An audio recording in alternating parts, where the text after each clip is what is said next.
함께 기도합니다. 이 아침에 우리의 믿음을, 우리의 신앙을 사도신경을 통해 고백합니다. 전능하사 천지를 만드신 하나님 아버지를 내가 믿사오며 그 외아들 우리 주 예수 그리스도를 믿사오니 이는 성령으로 잉태하사 동정녀 마리아에게 나시고 본디오 빌라도에게 고난을 받으사 십자가에 못 박혀 죽으시고 장사한 지 사흘 만에 죽은 자 가운데 다시 살아나시며 하늘에 오르사 전능하신 하나님 우편에 앉아 계시다가 저리로서 산자와 죽은 자를 심판하러 오시리라. 성령을 믿사오며 거룩한 공회와 성도가 서로 교통하는 것과 죄를 사하여 주시는 것과 몸이 다시 사는 것과 영원히 사는 것을 믿사옵나이다. 아멘. 함께 찬송 드립니다. 찬송가 313장 찬양합니다.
아멘.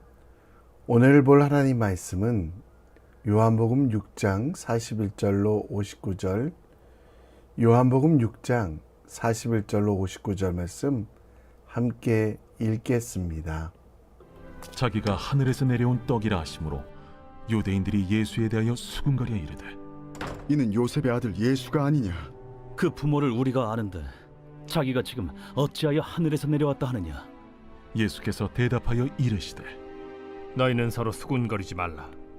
나를 보내신 아버지께서 이끌지 아니하시면 아무도 내게 올 수 없으니 오는 그를 내가 마지막 날에 다시 살리리라. 선지자의 글에 그들이 다 하나님의 가르치심을 받으리라 기록되었은즉 아버지께 듣고 배운 사람마다 내게로 오느니라. 이는 아버지를 본 자가 있다는 것이 아니니라. 오직 하나님에게서 온 자만 아버지를 보았느니라. 진실로 진실로 너희에게 이르노니 믿는 자는 영생을 가졌나니 내가 곧 생명의 떡이니라. 너희 조상들은 광야에서 만나를 먹었어도 죽었거니와 이는 하늘에서 내려오는 떡이니 사람으로 하여금 먹고 죽지 아니하게 하는 것이니라. 나는 하늘에서 내려온 살아있는 떡이니 사람이 이 떡을 먹으면 영생하리라. 내가 줄 떡은 곧 세상의 생명을 위한 내 살이니라.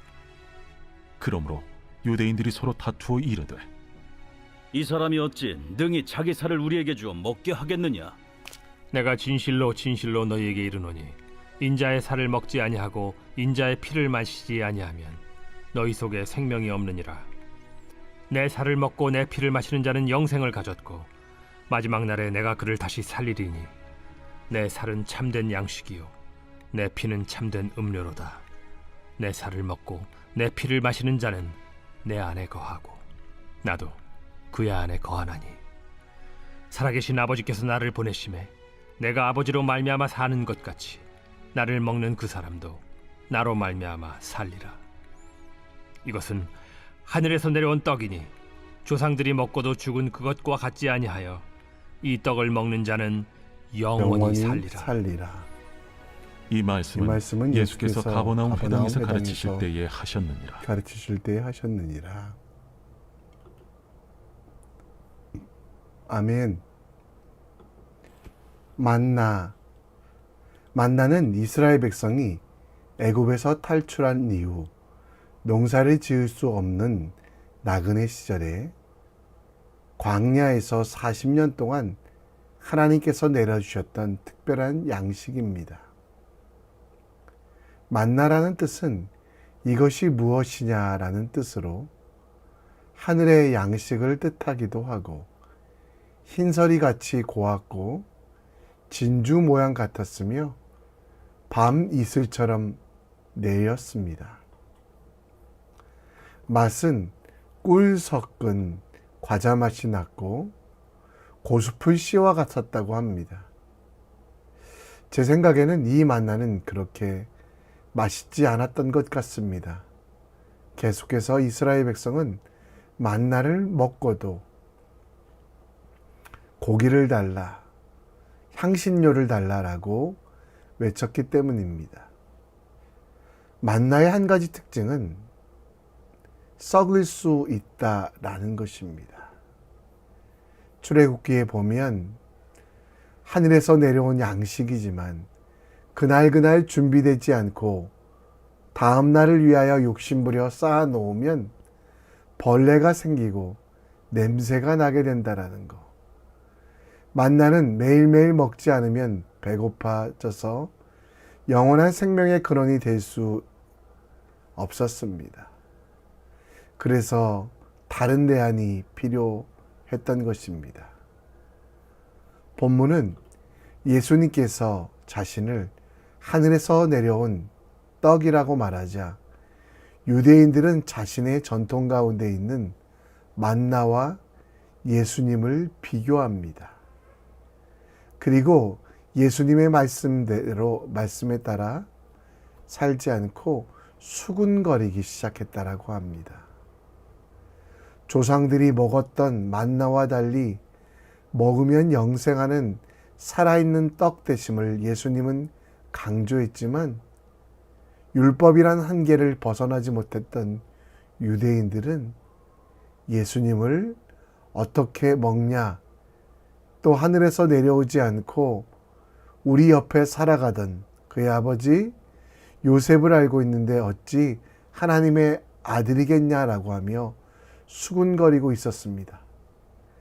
예수님은 자신의 살을 먹고 피를 마시는 자는 주님 안에 거하고 주님도 그 안에 거하고 마지막 날 다시 살릴 것이라고 약속하지만 유대인들은 율법의 한계, 스스로 믿었던 잘못된 생각들 때문에 예수님을 배척하고 생명의 떡이 아닌 세상의 떡만 먹기 원했습니다.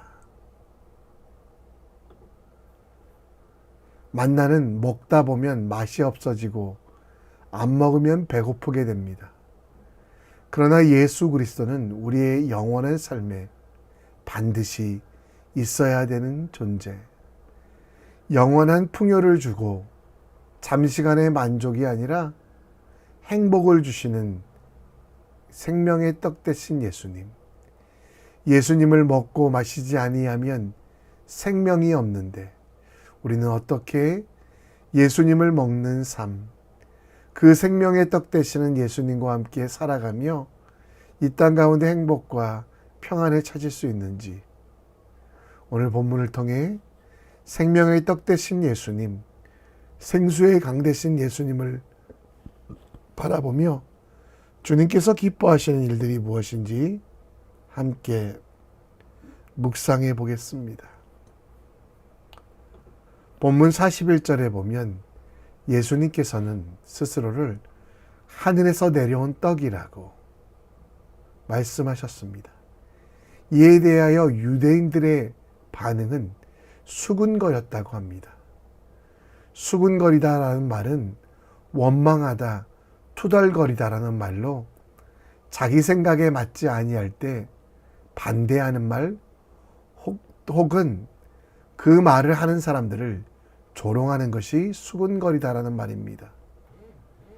그 수군거리는 내용은 42절에 예수님은 하나님의 아들이 아니라 요셉의 아들이라고 하며 따라서 생명의 떡 대신 하늘로부터 내려온 떡이 아니라고 자기의 의견들을 이야기하며 예수님에 대하여 험담합니다. 그런데 이 유대인들은 어떤 사람입니까? 요한복음 5장부터 계속 읽어오셨기 때문에 아시겠지만 오병이어 기적을 직접 체험한 사람. 그래서 떡을 찾아 예수님께 나온 사람입니다. 그들은 배불리 먹었지만 그 배불리 주신 예수님을 믿지 못하고 수군거리는 사람이었습니다. 예수님께서는 그들에게 다시 한번 수군거리지 말고 믿으라라고 이야기하며 그들 눈앞에 보여줬던 증거들, 오병이어의 기적, 베데스다의 기적 등 하나님의 아들이 아니면, 하나님이 아니시면 할 수 없었던 일들을 바라보며 예수 그리스도를 다시 한번 믿으라고 선포하고 가르치고 있습니다. 48절에 예수님은 생명의 떡이라고 말씀하셨습니다. 그리고 생명의 떡을 먹는 자는 영생을 가지고 영원히 배고프지 아니하다고 약속합니다. 배고프지 않을 뿐 아니라 영원한 생명을 선물로 받는 그 약속을 하시고요. 54절에는 예수님의 살, 곧 생명의 떡을 먹고 예수님의 피, 곧 생수의 강을 마시는 마지막 자는 마지막 날에 살고 또 일평생토록 예수님과 동행할 수 있다라고 합니다. 그리고 57절에는 살아계신 하나님께서 보내신 예수님을 생명의 떡으로 여겨 매일매일 먹고 기념하라고 말씀하고 있습니다. 예수님은 하나님 나라로 가는 유일한 길이 되십니다. 또 우리에게 생명을 주시는 유일한 길이 됩니다. 율법이나 도덕이나 철학, 과학이 아니라 예수님이 우리에게 생명의 떡 되시는데요. 이 생명의 떡을 어떻게 먹을 수 있을까요?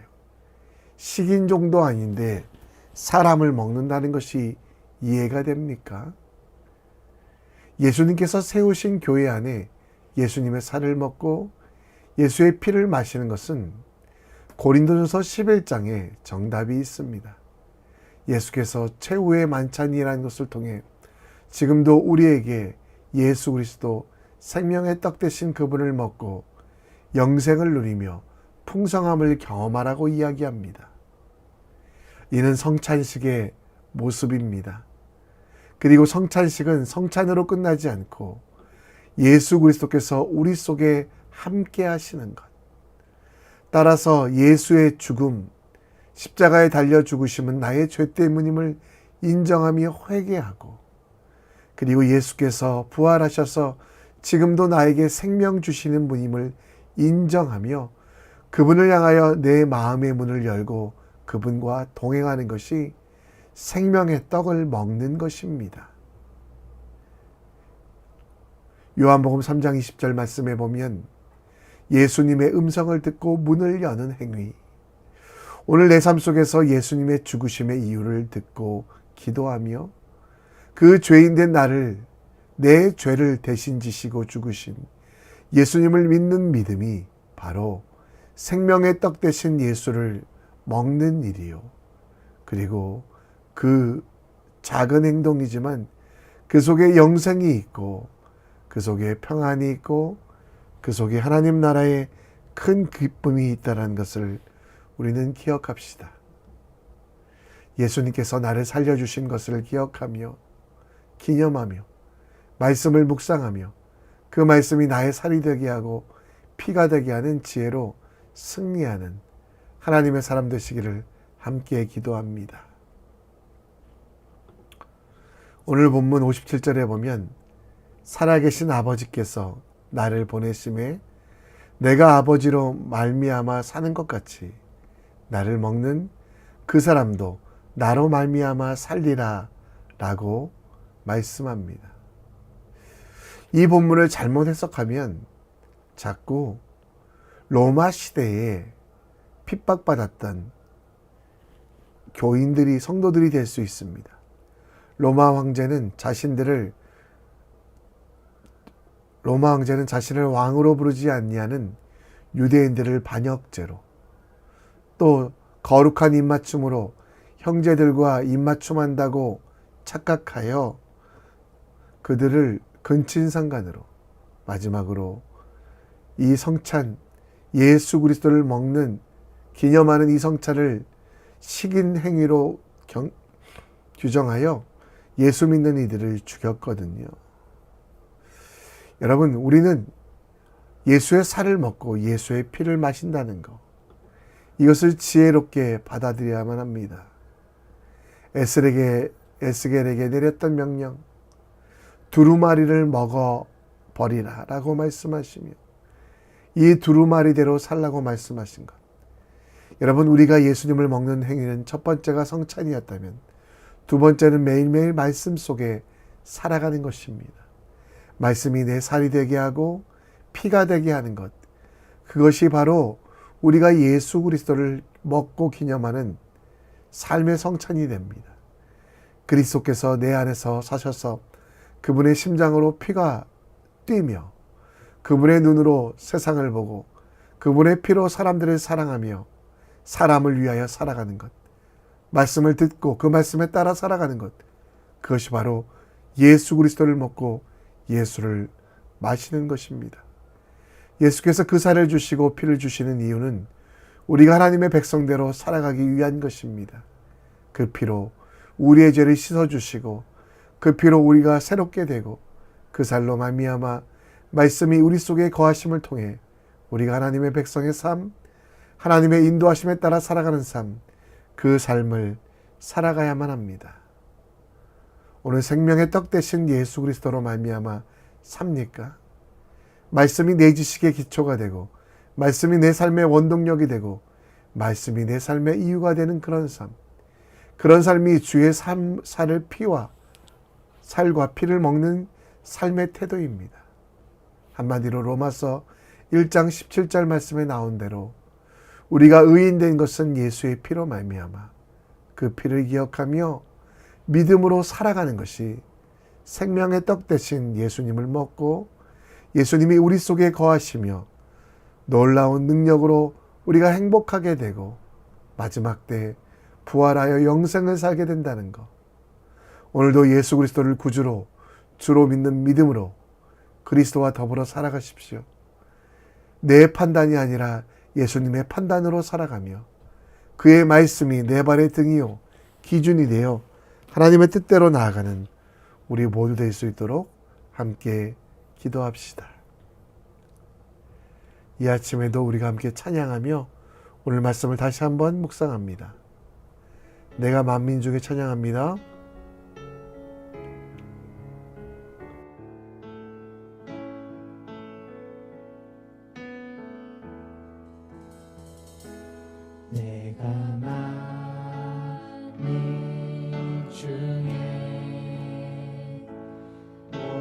주께 감사하며 주님을 찬양하리 열방 중에서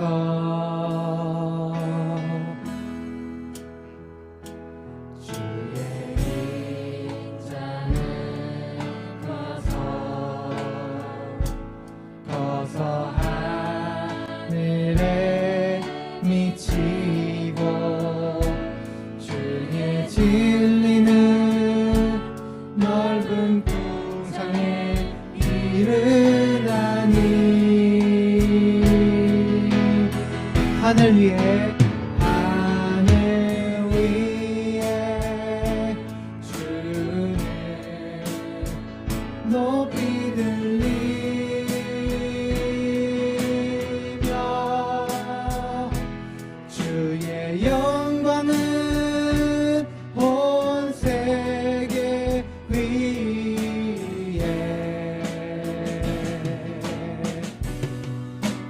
하늘 위에 주는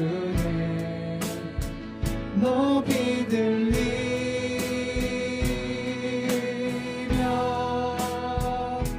주의 영광은 온 세계 위에 처음부터 하겠습니다. 내가 만민 중에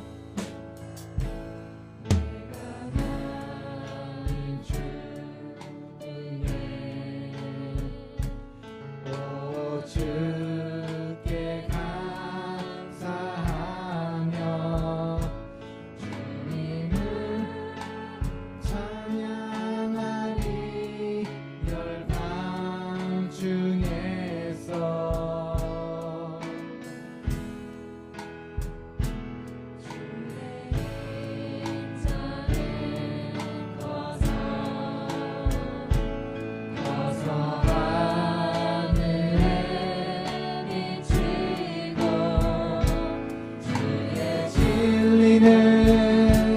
넓은 풍창에 이르나니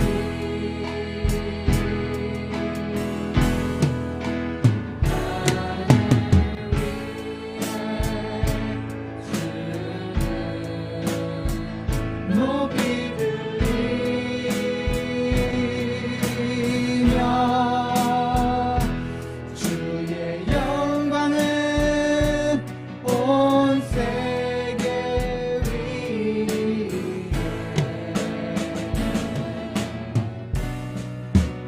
하늘 위에 주는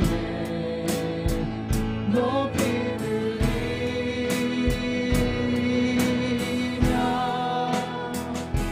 주의 영광은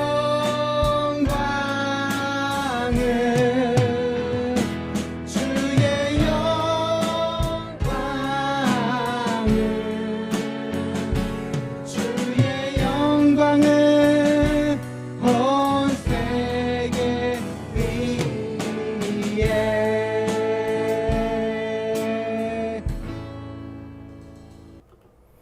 우리 함께 오늘도 기도합니다. 하늘의 만나 되는 성경 말씀을 묵상하며 예수 그리스도의 말씀이 내 삶의 힘되고 내 인생의 기초 될 수 있도록 예수님의 말씀이 살이 되고 피가 될 수 있도록 말씀을 읽고 묵상하는 오늘 되길 기도합니다. 나의 욕심은 십자가에 못 박게 하시고 또 예수님과 동행하여 예수로 말미암아 살아가는 믿음의 사람 될 수 있도록 우리 함께 기도합시다. 목요일은 자녀를 위해 기도합니다. 하나님이 주신 은혜 가운데 자녀들이 예수님과 함께 동행하는 삶 될 수 있도록 또 지혜롭고 건강하고 평안할 수 있도록 또 태의 문을 여사 각 가정에 자녀 주시기를 함께 기도했으면 좋겠습니다. 이 시간 다 같이 기도하겠습니다.